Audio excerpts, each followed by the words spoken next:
Hello दोस्तों, स्वागत है। आज हम पढ़ेंगे सप्त ऋषियों की परीक्षा में पार्वती जी का महत्व क्या होता है। 94 पेज। ठीक है, आज हम जो है 78वां दोहा पढ़ेंगे यहाँ से।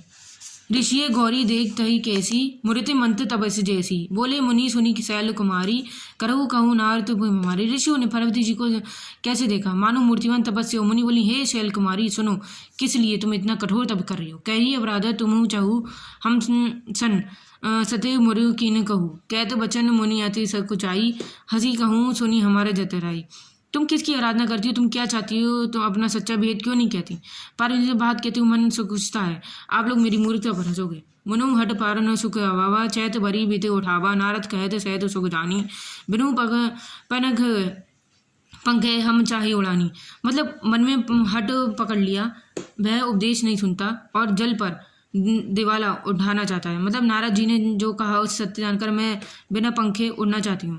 देख मुनि भव भेख हमारा, चाहिए तो सदा विषय बता रहा। हे मुनियो, आप मेरा अज्ञान हो तो देखिए, मैं सदा शिव जी से पति नहीं बनना चाहती हूँ। दोहा सुनत बचन वेश ऋषि सिंह गिरी संभावो, तब देत नारद कर उपदेश सुनी कह तो बसे किसु गेहू।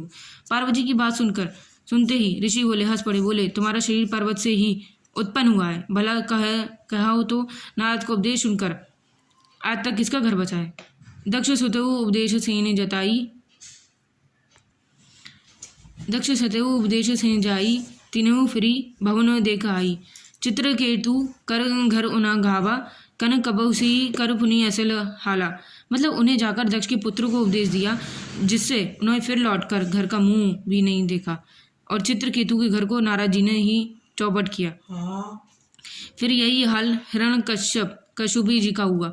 मतलब वही कहना चाह रहे हैं, दक्ष के पुत्रों का उपदेश दिया और उन्होंने फिर लौटकर घर का मुंह कभी नहीं देखा, इसलिए उनका फिर नारद शिक जेयु सुनी नर नारी, अवसी हुई तज भिनु भिखारी, मन कपटे तन सजे चीना, आपू सरीश सबकी चाही कीना। मतलब जो स्त्री पुरुष नारद जी की सुनते हैं वे घर घर छोड़कर अवश्य भिखारी होते हैं, और उनका मन कपटी है, शरीर पर सज्जनों के चिन्ह है, वे सभी को अपने समान बनाना चाहते हैं। तेही के बचन मनी विश्वावा, तुम्ही चाहू पति सहज उदासा, निर्गनो निर्लज कवेशु कपाली, अकल अगेहु दम्भ बेकाली। मतलब उनके वचनों पर विश्वास भरकर तुम ऐसा पति चाहती जो स्वभाव से ही उदासीन, गुणी और निर्जन और बुरे भेष वाला, और नरल कपालों माला पहनने वाला, कुलीन और बिना घर घर का नंगा, और शरीर पर सांपों का लपेटे रखने वाला। कहू कपर सुख बर पाऊ, भल भूई ठग के बोर भाऊ, पंच कहे से भी सती की बेबीना, पुनः अभिधेरी मारे छिकी ताही। मतलब ऐसे बर मिलने से कहो तुम्हें क्या सुख होगा? तुम संग नारद के भाग में आकर खूब भली। पहले पंचों के कहने से शिव ने सती से विवाह किया, परंतु फिर उसे त्याग कर मरवा डाला। दोहा अब सुख सोच सोच नहीं भीख बानी, भग खाई सहज एक किनके भवन, कहू कि नरी खटाई। मतलब अब शिव को कोई चिंता नहीं रही कि भीख मांगकर खा लेते हैं और सुख से सोते हैं।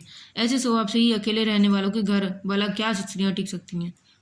अजू महानु कही हमारा, हम कहू कहू वीर विचारा। मतलब अति सुंदर और सुजिद सुखद सुशीला, गव वेद जाओ तो जशीला। मतलब अभी हमारा कहा मानो और तुम्हारे लिए अच्छा विचार हूँ कि भय सुंदरी पवित्र और सुखदायक सुशीले, जिसका यश और लीला भेद है, दूषण रहित सकल गुण राशि, श्रीपति पुर बैकुंठ निवासी, असब बरु तुम्ही मिल आनी, सुनत भैस कही बच भवानी।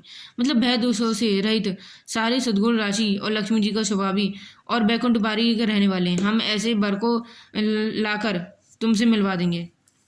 ये सुनकर पार्वती बोली, सत्य कहू गिरिवंत ने पा, हट नहु छूत ब्रहु बेसका, कनको पुनि पशांते कोई, झारू सहज न परी सोई।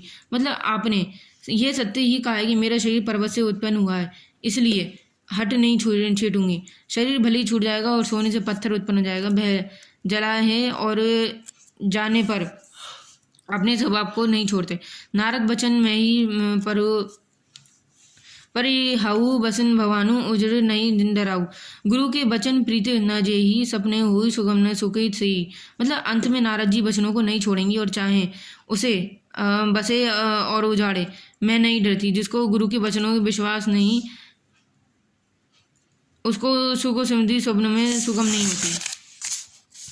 आगे दो महादेव अगुनु भवन विष्णु सकल गुण धामा जय ही कर रम जासी सन तही सन कामा। मतलब माना कि महादेव जी अवगुणों में भवन है और विष्णु में समस्त सदगुणों में, जिसका मन जिसमें रंग गया उसका उसी में काम है। तो यहाँ पे आप देख सकते हैं जिसका जिसमें मन लगता है उसी में काम होता है। तो आज हमने 30 से 80 तक पढ़ा हुआ। पसंद आए तो शेयर कीजिएगा। नमस्कार।